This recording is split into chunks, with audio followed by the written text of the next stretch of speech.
an important new look at America's standing in the world when it comes to press freedom. But first, the debate is raging over last night's White House Correspondents' Dinner. A night to celebrate journalism took a turn. The question now is whether comedian Michelle Wolf went too far and maybe damaged the journalism profession. Her performance is being called embarrassing and cringeworthy, but also hilarious and epic.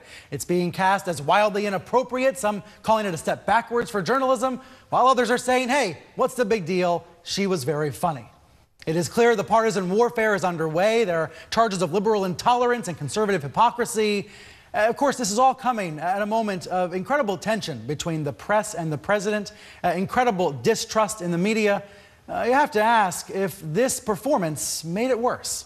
Let's talk about it with four CNN analysts here to talk through all of it. They were all at the dinner last night. Washington Post's Josh Dawsey, Politico's Eliana Johnson, Times' Molly Ball, and Bloomberg's Margaret Tlaib. She's the president of the White House Correspondents Association. So, Margaret, we start with you. There's so much fury about the jokes Michelle Wolf made on stage last night. Do you, as the head of the association, have any regrets this morning? Brian, I'll tell you this. First of all, it was a great honor to be able to preside over last night's dinner and to represent all the journalists who cover the White House. And we were really appreciative to have so many administration officials in the audience, including Sarah Sanders at the head table last night. My aim and the way I sought to put together the program was to build a spirit of unity in that room, to rally around journalism and why it's important. And I worked really hard to do that with my own speech and with the selection of guests who sang, and the woman to my side, an Egyptian-American woman who was rescued by President Trump and is an advocate for press freedom. My only regret is that, to some extent, those 15 minutes are now defining 4 hours of what was a really wonderful and unifying night. And I don't want the cause of unity to be undercut. You're saying a celebration of the First Amendment was overshadowed by Wolf's raunchy jokes.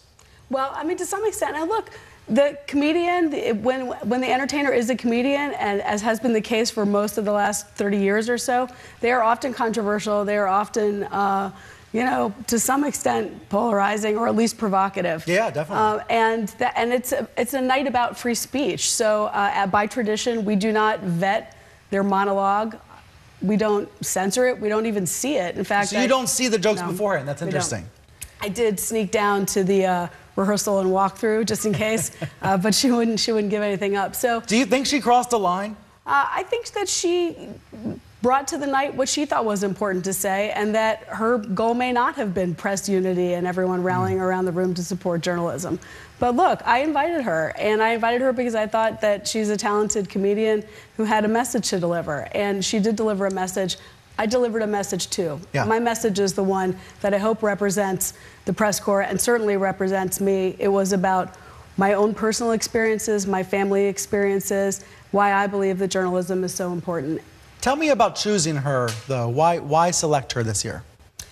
Look, I mean, she's a comedian on the rise, and she's a woman, and 2017, 2018, 2016, these were all important years for women. I thought she was provocative and had a message to deliver, and she did deliver it. I think she views the Trump presidency as a crisis, as an emergency, and she was trying to speak truth to power, but she was criticized for some of these personal comments about Sarah Sanders. Let's watch, keeping in mind the press secretary is sitting just a few feet away. I actually really like Sarah. I think she's very resourceful. Like, she burns facts, and then she uses that ash to create a perfect smoky eye.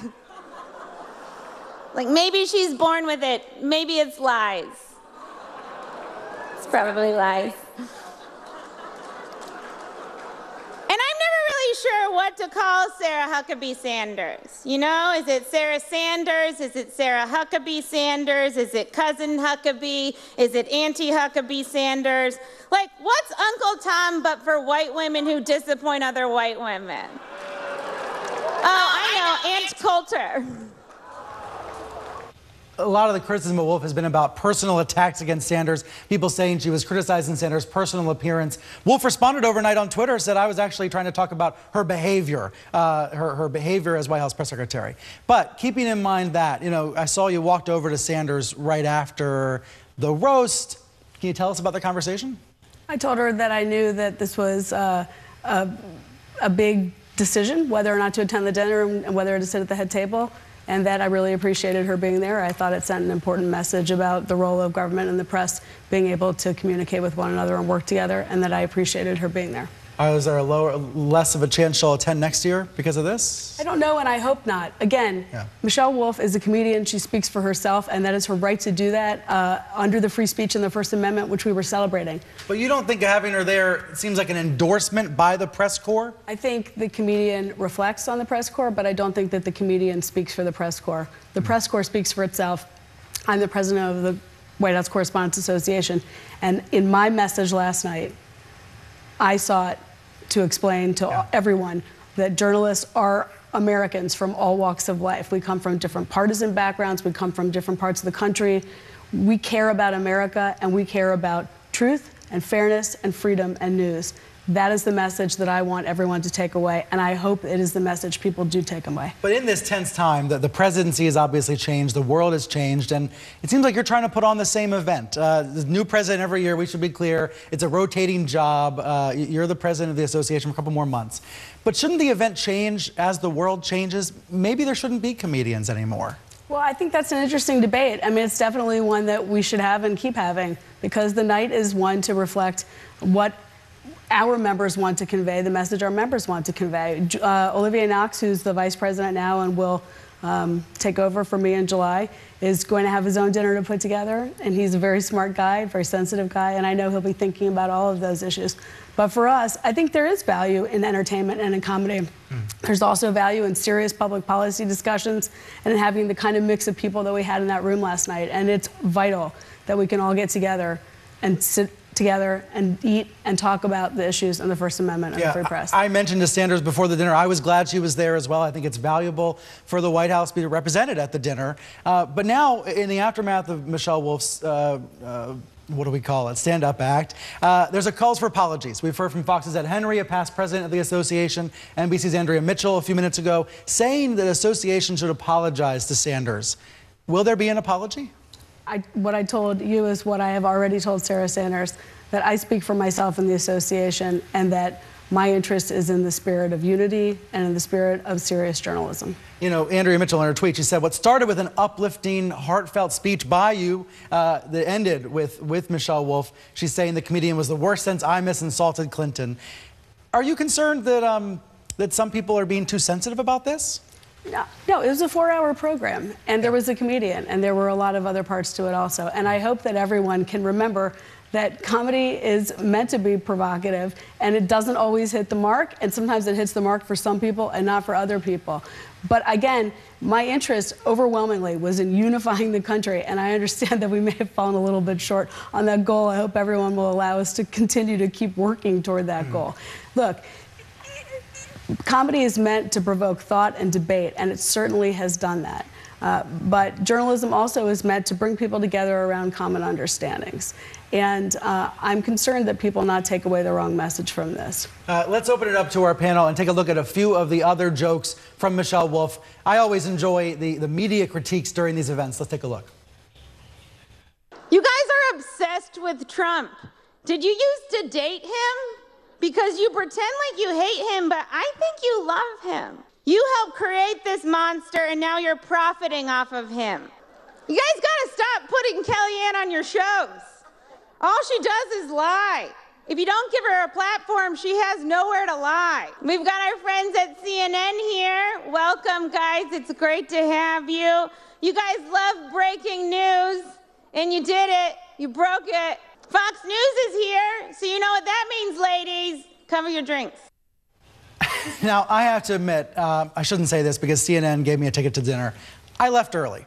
I wanted to watch Michelle Wolf on TV. So I watched it at a restaurant with a bunch of people that didn't give one hoot about the White House Correspondents' Dinner. Just normal Washingtonians. They didn't care about any of these jokes. But I do wonder, since the three of you were there in the room with Margaret, reactions to Michelle Wolf in the room. Eliana, was this a setback for journalism to have so many barbs directed at the Trump administration that it seems like the press is then at war with the president?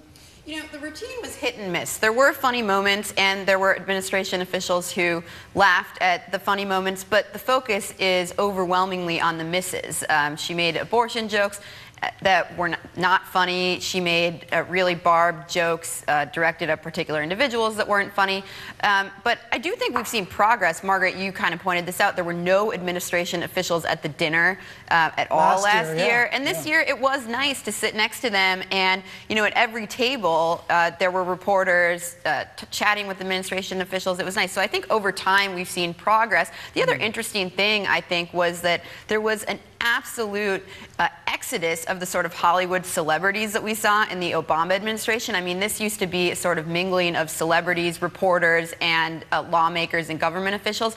I think that sort of speaks to the polarization of the country, because you couldn't get a single celebrity. There were some athletes there last night. There really weren't celebrities. I saw Kathy Griffin, but really none others. So this isn't really just about a comedian and bad jokes. I think the White House Correspondents Association is taking sort of undue blame for this. The country's polarized, and the dinner, I think, showcases that. Molly, your take? Yeah, I think that's a really good point that Eliana made, is that it's about the continuing rift between the way that, you know, Trump and others have cast elites and so forth, and Hollywood is a big part of that. I don't know what people were expecting, given anyone who's seen, you know, a late night show in the last year and a half has to know where comedians writ large are on this presidency, and in a lot of ways it's a rich target. So if people weren't expecting there to be a lot of jokes, probably pretty mean ones, I don't think, and I also think that some of this outrage is a bit theatrical. I don't think there's anyone in that room who's never heard a dirty joke before. And maybe you didn't think some of them were funny, but others were, and I just have a hard time getting really riled up about it. To your point about elites, Matt Schlapp, the head of the American Conservative Union, he walked out along with his wife Mercedes, a White House aide. He said, "I'm tired of being mocked by the elites." They're obviously an elite couple in Washington, just like a lot of the people in the room. So there is some theatrics, I agree. At the same time, there were also some hard jokes. Your point about the abortion jokes, very uncomfortable, not just for conservatives, for many Americans who were watching this on TV or who were in the room. Josh Dawsey, I want to show you something that Jim Acosta just tweeted. He was talking about his reaction to the dinner, his reaction to the jokes. He said, "My problem with last night's dinner is not that we had a comedian who told some nasty jokes. It's that we did not really address the nearly constant attacks on the press from the president. The dinner should change with the times so we send a strong message to the world." What do you think on that? I think Margaret did address that last night. I think there were lots of talks about the relationship between the press and the presidency. I think you thanked administration folks for coming, and you also, you know, talked about some of the sharp attacks from the president. I think a lot of the dinner should be about, you know, journalism and not the red carpet, not the mean-spirited jokes that we saw last night. Some of those I really thought were inappropriate. But, you know, I also was backstage and I got to meet a lot of scholarship winners and, you know, data journalism students from Missouri, people who want to cover conflict, you know, a lot of really impressive students who are winning awards, and they got to come up on stage as well. And, I mean, I really enjoyed talking to them. And I think it's less about, you know, the red carpet. If you're going to go to a dinner like that, you know, it's about honoring the best year. Think about the last year. I mean, it's been a pinnacle of investigative journalism. We've seen some of the best work from my colleagues at the Post, from the New York Times, from Politico, from Bloomberg, other outlets. You know, there's been a lot of great work, and I kind of fear that in that kind of situation last night, that gets lost for the jokes. And I think, you know, a lot of it's about the work and the students and kind of what we're doing here. I was going to say, I mean, I thought that Michelle Wolf's jokes about journalism and journalists were the funniest jokes of the night, because there's a huge focus among journalists about Trump's attack on journalists. But what we don't say is that it is a great time to be a journalist, and journalists have profited enormously from the Trump presidency. There really is a renaissance in journalism, and I don't think that there's enough focus on that from journalists who complain about his attacks on the press. And I noticed among the awards were presented last night, when the CNN team was up accepting an award, Sarah Sanders pointedly sat while everyone else on stage was standing and applauding. Did you have a reaction to that, Margaret? Was that notable to you? I didn't even notice it. No? I was so busy handing out the awards, I didn't notice that. To me, that was a sign, you know, kind of the ongoing tensions that exist. But she was shaking hands with lots of other journalists. And to me, when you see the president, he's almost, in his attacks against the media, dehumanizing journalists. That's why I think it's valuable to have White House aides there at the dinner, because anytime we have FaceTime with these press representatives and cabinet officials, it's valuable. It shows the humanity of this job. Let's take a quick break. Right after this break, more about the president and his rally in Michigan last night. That was the other big event of Saturday. We'll talk about his latest media attacks and what the tone of it means right after this. Welcome back to Reliable Sources. The last president to skip a White House Correspondents' dinner was Ronald Reagan back in 1981. That was because he was recovering from an assassination attempt. He still called in by phone. Now, the last president to skip a dinner 2 times, 2 years in a row, was Richard Nixon. But now the President Trump has kind of come up with a tradition of his own, counter-programming the dinner with a rally where he attacks the media and his other perceived foes. I was curious to see just how far he would go in Washington Township, Michigan last night. This, to me, was the key soundbite from the over hour-long rally. Is this better than that phony Washington White House Correspondents' dinner? I could be up there tonight smiling like I love where they're hitting you shot after shot. These people, they hate your guts. There are 2 ways to read that shocking statement. Either he's saying when he's up there smiling, pretending to enjoy it, they hate his guts, or what he's saying more broadly is that the American media hates Trump's voters, that they hate your guts. It's a troubling statement either way. Let's bring back the panel, talk more about it. Eliana Johnson, Josh Jossi, Molly Ball, and Margaret Talev. Josh, you were tweeting about this statement, they hate your guts line. To me, it was kind of a preview of the midterms, that this could be a message for the president in the midterms, no matter how cynical and wrong it is. Obviously, none of us hate the American public's guts or Donald Trump's guts. I mean, our executive editor, Marty Barron, says, you know, we're at war, not at work. I mean, we're not at war, we're at work. And I think that's an accurate depiction of it. The president has seen time and time again that a good foe for him is the media. His base loves it, his supporters love it. You see frequently when he goes up and goes after us on stage, he gets a large applause lines. Some of the rhetoric is pretty, you know, sharp. Last night, it's pretty sharp when he says enemy of the American people. That's a lot to handle. Obviously, we're not the enemy of the American people. Obviously, we don't hate his guts or their guts, but I think we're going to see more of it. I think when you have 2018, you have Republicans trying to keep the House, you have the president who's going to be doing rallies across the country.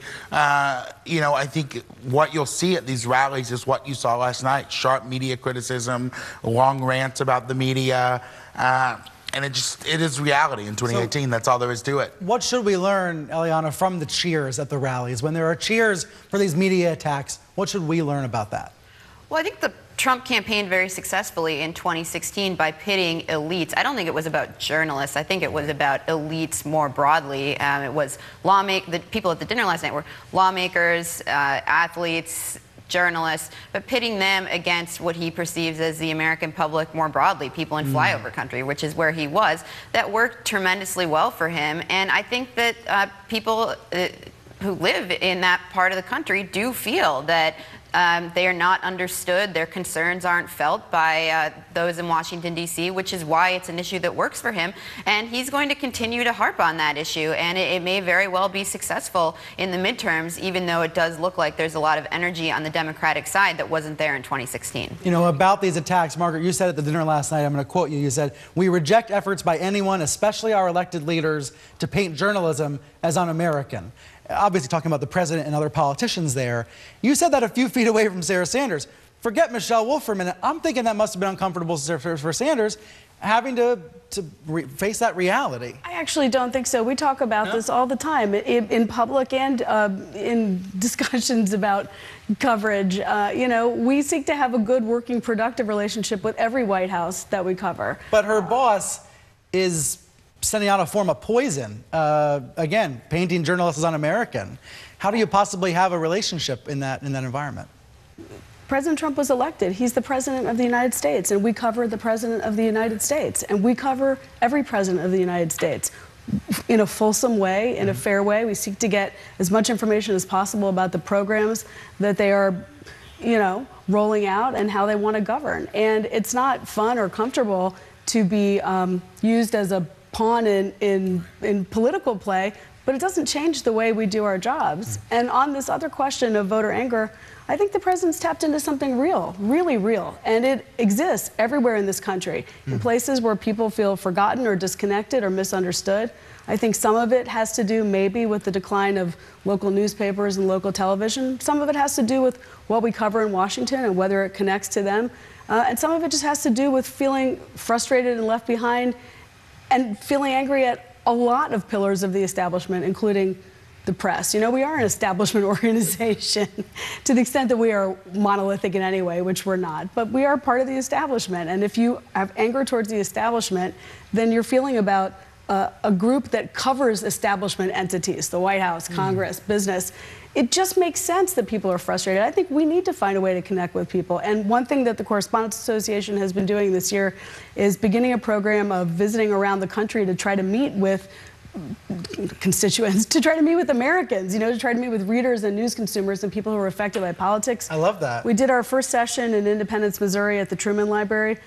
There were hundreds of people there. We're doing one at the Reagan Library in Simi Valley next month, and we hope, you know, my term ends in July, but under Olivier and then under John Carl after that, we hope to continue this program. There are a lot of presidential libraries in all parts of the country, and it's a really good, and people come and they want to talk about what's President Trump like? How do you do your jobs? How do you do anonymous sources? How come you use anonymous sources? Why don't you cover education? Why don't you cover what's happening in my community? Why are you always talking about Russia? And it's very valuable and useful, not just for us, but I hope for the people that we meet with to just feel that we're not these, you know, people you see on a piece of paper or see on a TV screen. We're real people. We also have children. We also have health problems. We also have concerns. And at the risk of sounding too optimistic here as I close out the conversation, yes, there's a lot of frustration with journalists. There's also a lot of people depending on the information right now, Molly, and I see so much support for journalism. At the same time, I see so much anger and outrage. It's that tension. Both are true at the same time. Well, and I was going to say the same thing. There has been a backlash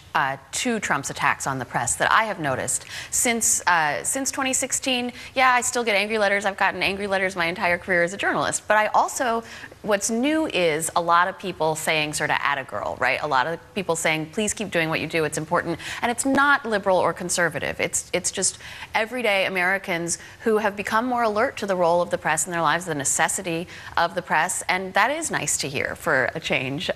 So I think, you know, this is how polarization works. It's a two-sided thing, right? So even as he's made some in his base very angry at the press, and I think, as Josh was saying, that's a fight we should not engage in, right? But on the other side, he has also galvanized some people to remember why they like us. To our panel, thank you so much for being here. Great to see you all. I just want to show one more data point about what the effects are of these kind of constant anti-media messages. A few days ago, Reporters Without Borders released its annual World Press Freedom Index.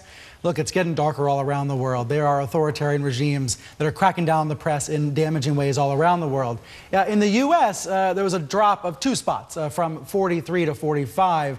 Obviously, the press is much more free in the U.S. than in most of the world. But you see the world getting darker there. That's the organization saying that press freedoms are being restricted in in many countries around the world. To that data point, back here at home, you look at this new Quinnipiac poll. Really interesting finding. The pollsters asked Americans to choose. You have to choose here between the press. Are they a friend or enemy, basically? Among Republicans, you see here 51% of Republicans saying they choose, we call the news media an enemy of the people, the president's language, as opposed to a key part of democracy. Interesting data point there and a reminder of the challenge journalists face trying to show how they do function in this democracy.